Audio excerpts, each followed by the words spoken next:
সবার প্রতি আন্তরিক প্রীতি ভালোবাসা এবং শুভেচ্ছা।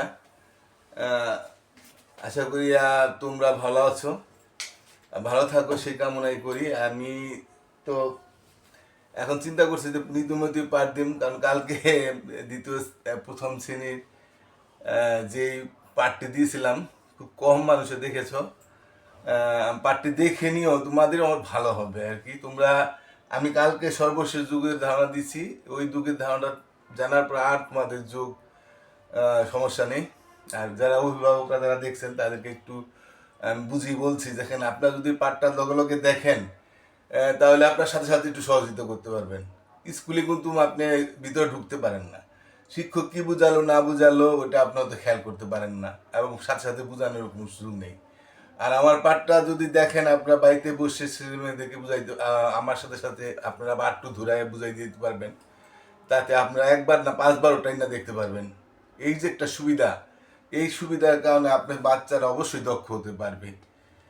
তাহলে আপনারা নিয়মিত পাঠ দেখবেন এবং সবাইকে একটু বলবেন দয়া করে যে আমার পাঠটি যেন দেখে।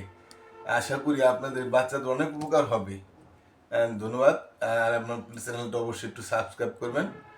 আর ওই সাবস্ক্রাইব করার পর যে ঘন্টাটা আসবে, ঘন্টাটা টিভি দিলে আপনার যখনই পাঠ দেবো তখনই আপনাদের কাছে পাঠ পৌঁছে যাবে। ঠিক আছে, আজকে আমি আপনাদেরকে যুগের ধারণা আমি 3-4টি ক্লাস দিয়ে ফেলেছি। আমি আর যুগের ধারণা দেবো না, যারা না বুঝে তারা ওই পাঠগুলি আবার দেখলেই যোগ পারবেন। আমি এখন বিয়োগের ধারণা দেবো আজকে। আশা করি বিয়োগ অঙ্ক ওরা পারবে, একদম সহজ জিনিস।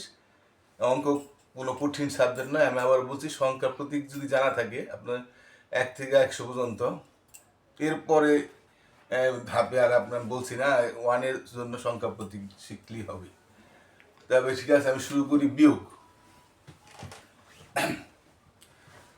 আর তোমাদের আমি বলেছি যে যোগ হলো বেড়ে যাওয়া, আর বিয়োগ হলো কি কমবে। মানে তোমার কাছে 5 টাকা আছে, তুমি 2 টাকা খেয়ে ফেলছো, হ্যাঁ, তাই 2 টাকা খেয়ে ফেললে কি হলো, 2 টাকা কমে গেল। তোমার কাছে কত থাকবে? 3 টাকা থাকবে, তুমি নিজে নিশ্চয়ই জানো। আবার তোমার কাছে 5টি কলম আছে, হ্যাঁ, তুমি ছোট ভাইকে 2টি কলম দিয়ে দিলে, তাহলে কয়টি কলম থাকবে? তো 2টা কমে গেল, তো 3টি কলম থাকবে। তাই তোমার কমে গেল অঙ্ক যাওয়া মানে হলো বিয়োগ হওয়া। তাহলে আমরা বিয়োগের ধারণাটা বুঝতে পারলাম। তাহলে ঠিক আছে, আমরা এখন অঙ্কে আকারে করি। মনে করি আমার 3টি 3 আছে, এটাকে বলে কি চিহ্ন? এটাকে বলে বিয়োগ চিহ্ন। তার থেকে আমি 2টা বাদ দিলাম। অর্থাৎ এইখানে আমি অনেক কিছু বলতে পারি। আমার 3টি কলম আছে, তার থেকে 2টি কলম আমি কাউকে দিয়ে দিলাম, তাহলে আমার কয়টি থাকে? অথবা 3টি টাকা আছে, 2টি টাকা আমি দিয়ে দিলাম, আমার কাছে কয়টা থাকে বা কয় টাকা থাকে, কয়টি কলম থাকে, আমি যেটা নিয়ে হিসাব করি আমি সেটাই ধরতে পারি। তাহলে আমরা এভাবে কি করবো? আমরা আগে বলছিলাম 3 আছে, 3টা দাগ দিলাম। 12 যেটা আছে সেই দাগগুলি আমরা দিব। বিয়োগ অঙ্কে আমাদের 12 সংখ্যাটা কি করব? দাগ দিব। দাইনদারের সংখ্যা আমার দাগ দেওয়ার কোনো প্রয়োজন নেই। আর দিলে আরেকটু দেওয়া যায়, সেটা আমি পরে বুঝাচ্ছি। তাই আমি 2টি দাগ কি করব? আমি দিয়ে দিছি, যেহেতু আমি 2টি দিয়ে দিছি, এই 2টা আমার আর দরকার নেই। এই 2টি আমি চলে গেল, এই 2টা আর আমার নাই, বাদ। আমার কাছে এখন কয়টি থাকবে? এই যে আমি 2টা তো দিয়ে দিছি, আমার কাছে থাকবে মাত্র 1টি। তাহলে আমি 1 লিখলাম। আর যদি আমি এইটার থেকে যদি অন্যভাবে এই 3টার থেকে এই 2টা, মানে 2টা চলে গেল বিয়োগ, মানে এই 2টা গেল, 1টি থাকে, একটা দাগ থাকে। দেখ, আমি অত জটিল নিয়মে যাচ্ছি না, তোমরা আশা করি বুঝতে পারছো।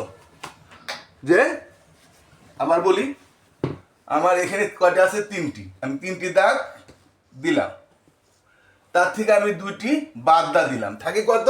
1। এই যে আমি 1 বসালাম, এটি হলো বিয়োগ। আচ্ছা, আবার ধরো আমার 3টেই আছে, তার থেকে আমি দিলাম মাত্র 1টা।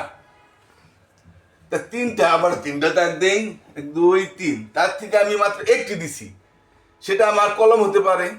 আমার 3টা কলম থাকলে আমি 1টি কলম দিয়ে দিছি, আমার কাছে থাকবে 2টি। তোমরা সবাই জানো, এমনি হিসাব করে মনে মনে বলে ফেলবে, কিন্তু আমি হিসাবে যদি করি 3টা, আমি 3টা দাগ দিলাম, আমি 1টা দিয়ে দিছি, 1টা বাদ দিলাম। তাই আমার কাছে কটা থাকে? 1টা, 2টা। এই 2। ঠিক আছে,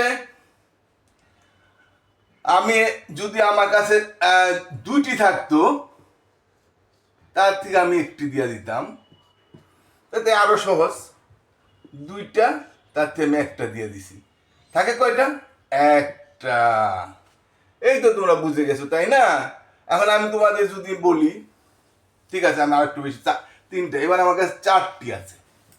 ঠিক আছে, 4টির থেকে যদি আমি 2টি দিয়ে দিই, কয়টা থাকে আমার?